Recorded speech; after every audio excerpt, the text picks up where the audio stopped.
சமீபத்தில் சாண்டியாகோ ஜூல ஒரு 5.2 மேக்னிடியூட் பயங்கரமான ஒரு நிலநடுக்கம் வந்தபோது ஒரு அன்காமன் ஒரு பினாமினன், ஒரு ஆச்சரியமான ஒரு காரியம் ஒன்று நடந்தது.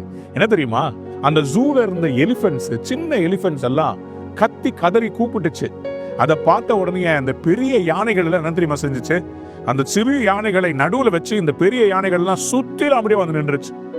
அதை பார்க்கும்போது கண்கொள்ளா காட்சி. அது இந்த 5 அறிவு இருக்கிற இந்த பிராணிக்கு இந்த ஞானம் எப்படி வந்துச்சு? அந்த சிறிய யானைகளை சுற்றிலும் வந்து நின்று விட்டது. எனக்கு அன்பனுடைய பிள்ளையே, இன்றைக்கு நீங்கள் விலையேற பெற்றவர்கள் அல்லவா? நீங்களும் கடவுளை நோக்கி கூப்பிடும் போது கடவுள் நிச்சயமாய் உங்களுக்கு பதில் தருவார். ஆபத்து காலத்தில் என்னை நோக்கி கூப்பிடு, நான் உன்னை விடுவிப்பேன், நீ என்னை மகிமைப்படுத்துவாய்னு கடவுள் சொன்னாருங்க. அன்பனுடைய பிள்ளைகளை, இன்றைக்கு நீங்க கூப்பிட்டு பாருங்களேன். ஆண்டவர் நிச்சயமாக நீங்கள் கூப்பிடுகிற சத்தத்தை கேட்டு அவர் உங்களை சுற்றிலும் ஒரு பெரிய மதில் சுவரை போல அவர் வந்து நிற்க போகிறார். நிச்சயமாய் சொல்லுகிறேன், உங்களை பாதுகாக்கிற ஒரு தெய்வம் இருக்கிறார்.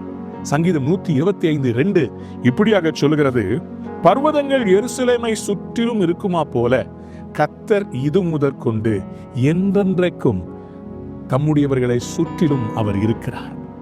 He surrounds the people his own like the mountains that surround Jerusalem. Jerusalem நீங்க போயிருந்தீங்கன்னா ரொம்ப அழகா இருக்குங்க. இந்த எருசலேமை சுற்றிலும் மலைகள் இருக்கும், நடுவுல பட்டணம், இந்த பக்கம் திரும்பி பார்த்தா மலைகள். அது போலதான் ஆண்டவர் இன்னைக்கு உங்களை பார்த்து சொல்லுகிறார், உங்களை சுற்றிலும் நான் இருக்கிறேன், பெரிய மலையா நான் இருக்கிறேன். யாரும் உங்களை அசைக்க முடியாது, யாரும் உங்களை வேதனைப்படுத்த முடியாது. Nobody can cross God and come and harm you. கர்த்தர் உங்களை பாதுகாக்கிறார், உங்களை ஆசீர்வதிக்கிறார்.